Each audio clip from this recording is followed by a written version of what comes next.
welcome back to my channel. My name is Kaylin. This is Full Purpose in Heart, and today is a requested video. I was asked to film what I do for our language arts program. What do I do to teach language arts to my kids? So I'm going to take a little spin on this and just share how to approach language arts, what is language arts, especially if you're new to homeschooling or you are like me, have no experience teaching the language arts world prior to homeschooling. Then we'll just have a little conversation about what it is and then what we are doing this year, things we've done in the past, all that kind of good information. So if you're new to homeschooling or you're not quite sure what language arts is, let me share my perspective.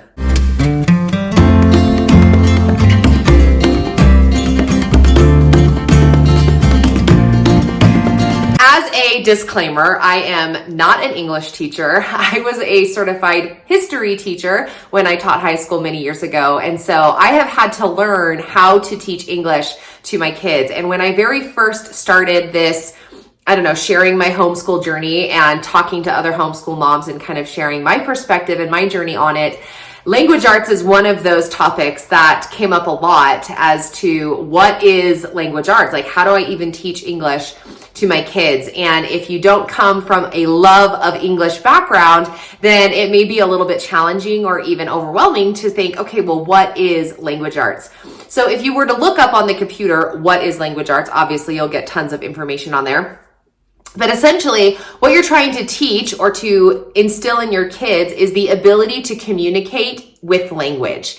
And that can be, of course, through reading and writing, but also through listening and speaking. And sometimes I think that those last two are not paid attention to enough or not used in the language arts world. And we often think, like, if we're not learning how to write sentences and what are verbs, then we must not be doing language arts. So hopefully we'll be able to open your mind a little bit in this conversation as to what is the language arts and what counts as language arts.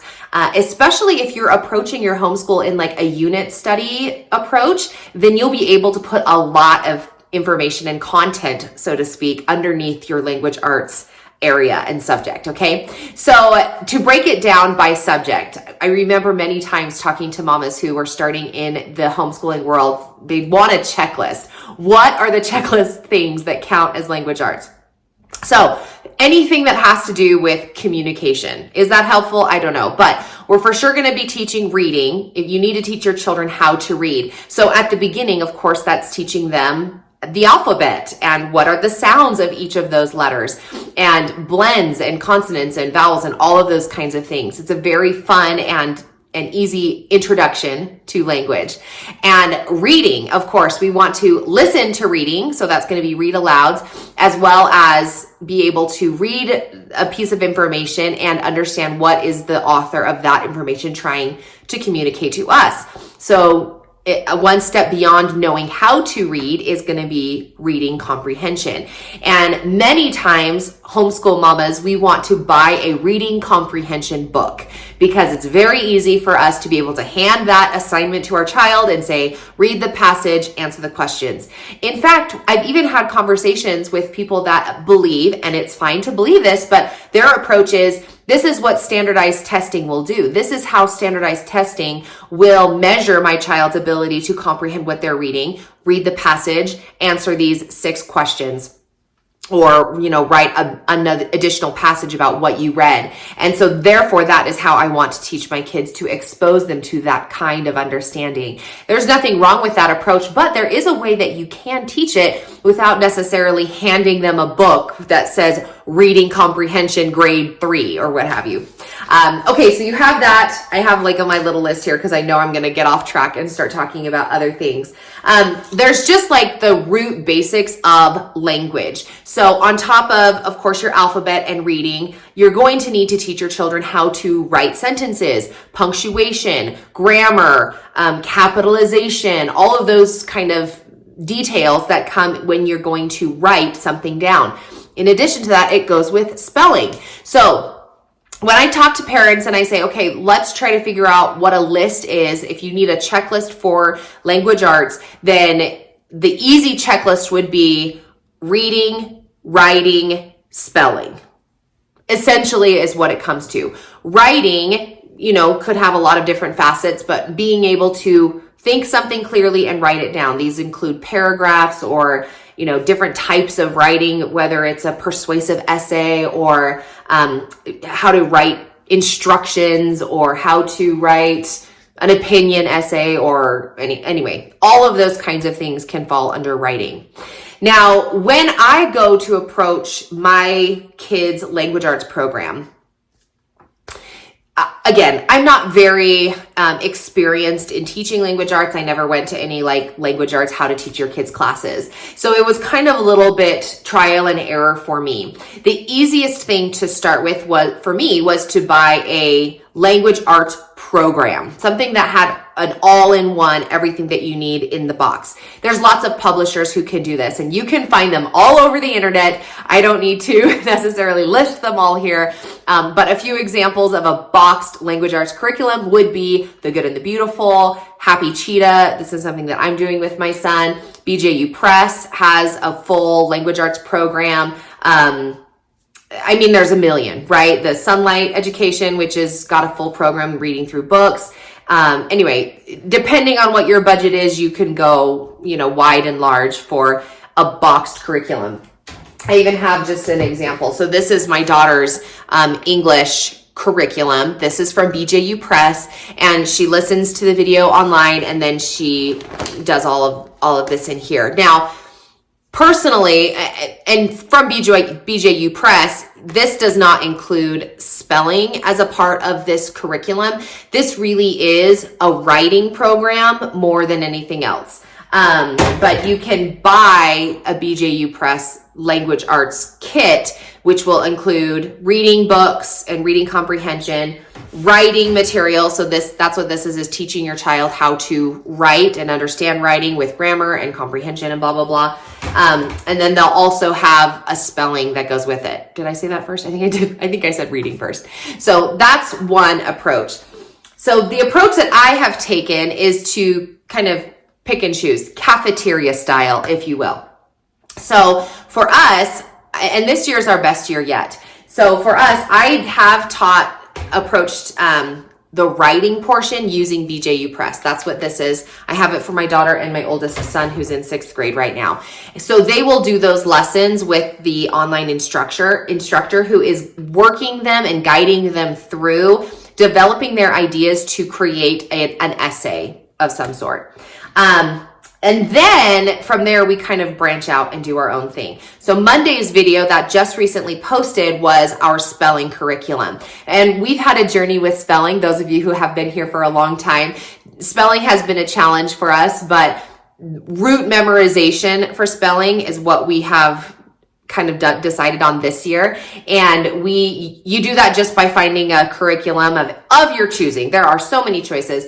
That just has a list of words. You work through that list during the week or the 2 weeks or however long you choose to do the list. And then at the end of that, you check their spelling. You can call it a spelling test. I call it a spelling challenge for my kids just because, I don't know. I'm not appalled by the word test, but I just whatever. I just call it a challenge. So we see if they can spell their words and then you go through that. So currently we're using Evan Moore as our spelling curriculum, just building spelling skills. It's the very simple one, but I'm probably going to switch over to BJU Press in the coming years because there's more color in those books.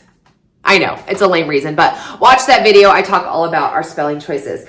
Reading has been the most fun for me because as a student, I was not a reader. I never enjoyed the reading portion of my English classes, read this book and then answer these questions or what. I don't even remember what we did, but I distinctly remember sitting in my English class my senior year of high school and we were supposed to read. I don't even know what book it was. And the teacher was asking the questions and I was like, I literally have no idea the answer to these questions. And I failed that test for the reading assignment of that homework day. But so for me, it's been a really fun way to try to figure out, okay, well, how can I teach my kids using fun books that they love? So we started off with, this is just your traditional lap book. The name of this book is Over the Hills to Nugget. And that book, if you don't know it, I highly recommend it. It was part of the Good and the Beautiful library back when they were printing their books. I recently read that they were no longer doing that, so they may or may not have it in stock. You may or may not be able to find it. I don't know. But I created a lap book for it. And if you are new to my channel and you don't know, I do have a video posted about how you can create lap books like this. And I've just got all of these fun mini pockets, one pocket for each chapter. So I would read the book with my child, and then we would go to that pocket and, answer the questions for that whatever that day's reading was. So I have a video on my YouTube that teaches how do you create these little books. And I think I've mentioned it recently on another recent video. So maybe you know, but anyway, if you don't know, then go over there to that. But this is just one approach to how you can do reading comprehension better than a book that says reading comprehension. Week 5, day 7, go read this passage, answer the question. This is just so much more fun. And you can have the questions actually printed out for you. You can probably go to Teachers Pay Teachers and find book studies for various books that already have the reading comprehension questions made for you. I am a schoolhouse where we like products. I'm a product producing schoolhouse. And so things like this are fun for me because I love to be able to put them, especially for when we do our end of the year open house. I love to have something that they can show. So this is how we've started, and we haven't done lap books in a long time. So now that I'm sitting here chatting with you about it, we may go back and do Over the Hills to Nugget actually, because we're going to start westward expansion in our history class. So stay tuned. If you don't know, I do a series, Our Homeschool Life, a series, and it kind of talks about what we do every month and all that kind of stuff. Okay, so that's one option. Then we graduated into this. These are instructional guides for literature, and this particular company is called Shell Education, Shell Education. And I've loved these because it's just an additional approach. I will say as a con, they are worksheets.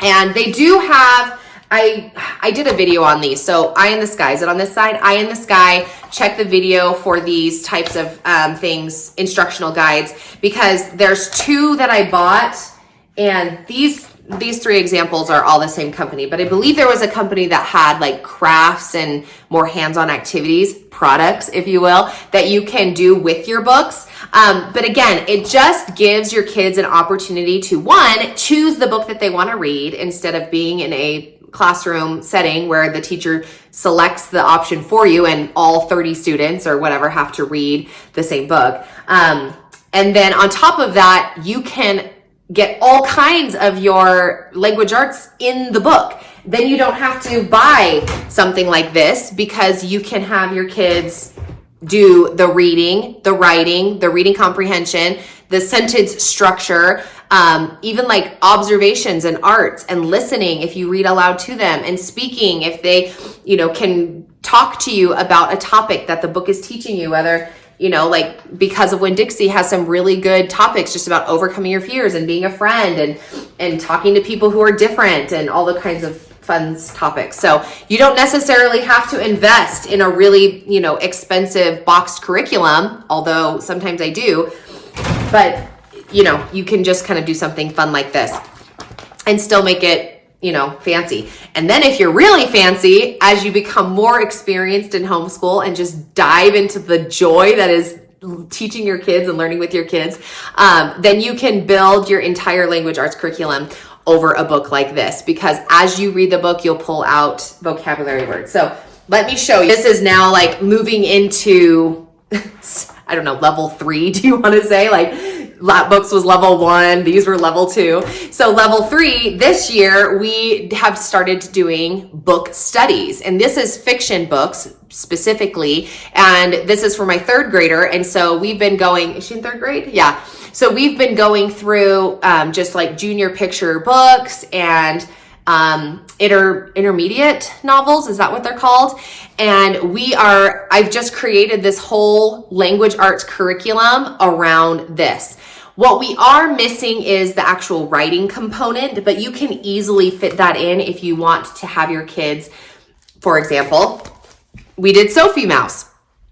If at the end of the Sophie Mouse curriculum, the author who actually made this curriculum for me, she said, not for me, she made it for the world. Anyway, she had like, okay, at the end of the book, write what you would do on a snowy day. So again, now you're incorporating that writing component to your language arts curriculum, and you're doing it in a really fun way instead of just saying, okay, like let's write instructions on how you would, whatever, make a peanut butter and jelly sandwich. Okay, so you're doing your handwriting, but I was going to show you, we just were reading the book Heartwood Hotel, and as we went through, we picked out vocabulary words, and these were words as we were reading that my daughter didn't know. And it was fantastic. Instead of having like a pre-written curriculum saying, okay, let's have these be your vocabulary words, I was able to, with my child, pick out the words that she didn't know.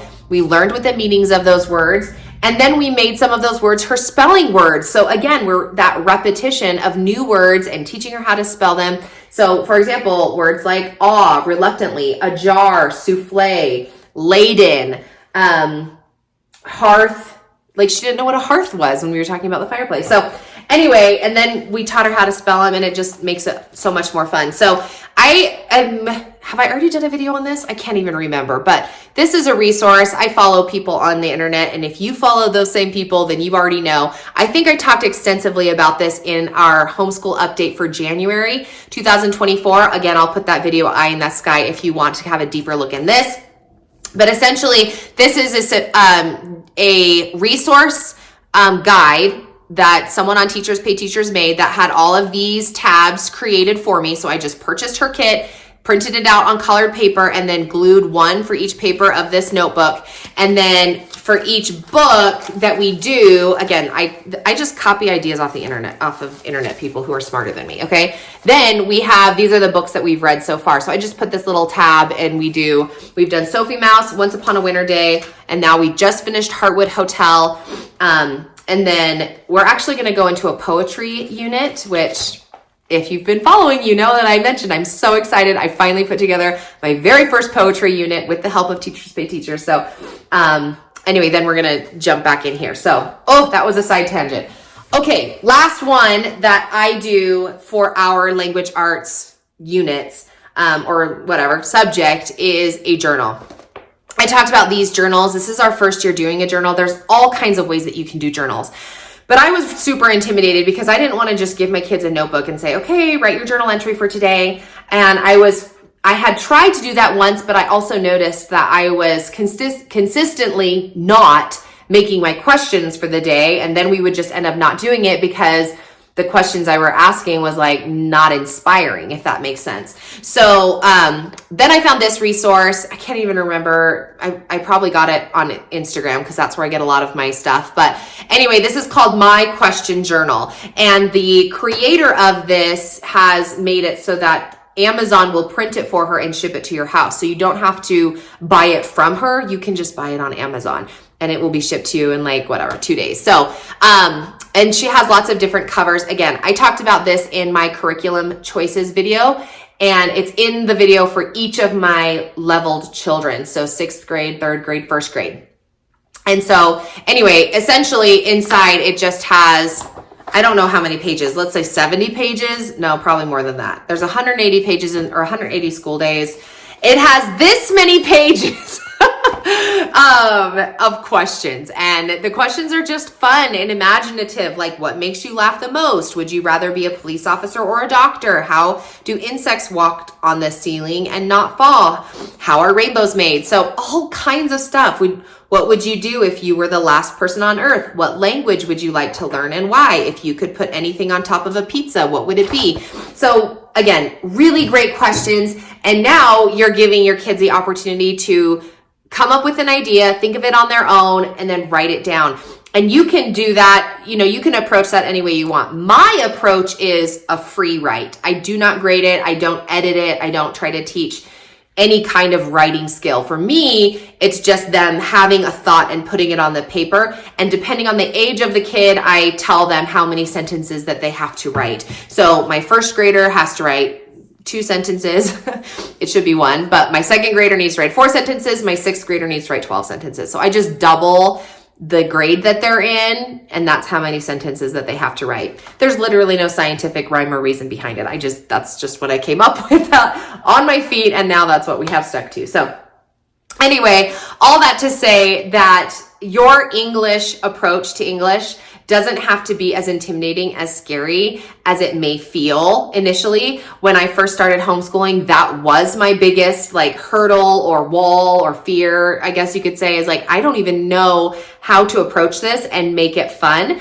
But over the last 8 years, and we're still learning, I feel like every year we find something new and I become a little bit more free, I guess, from the boxed curriculum, a little bit less concerned about making sure we finish every single lesson in the boxed curriculum, and more open to the idea that you can learn language and communication and expressing ideas in more ways than just learning how to write a sentence or reading a passage and answering the questions or memorizing a whole bunch of spelling words. And it's just been really fun. I have found, for me personally, that doing reading studies, literature studies, not necessarily as a part of another unit like oceans or like a science or a history unit, but just in our language arts, like these type of novel studies or these type of literature studies, or even like Over the Hill to Nugget doing a lap book. I have found that has been more fun, more advantageous, more interactive for all of my students' levels from 6th grade down to our 1st grader now. So anyway, hopefully this was helpful for you. As far as links, down in the description box below, I don't have any links to put down there, but I will put in the eye in the sky all of the things that I talked about for videos so that you can go through, click on those, and it'll be maybe a playlist or something. And then in those videos will be the links in the description box if you're having a hard time finding what it is that you're looking for.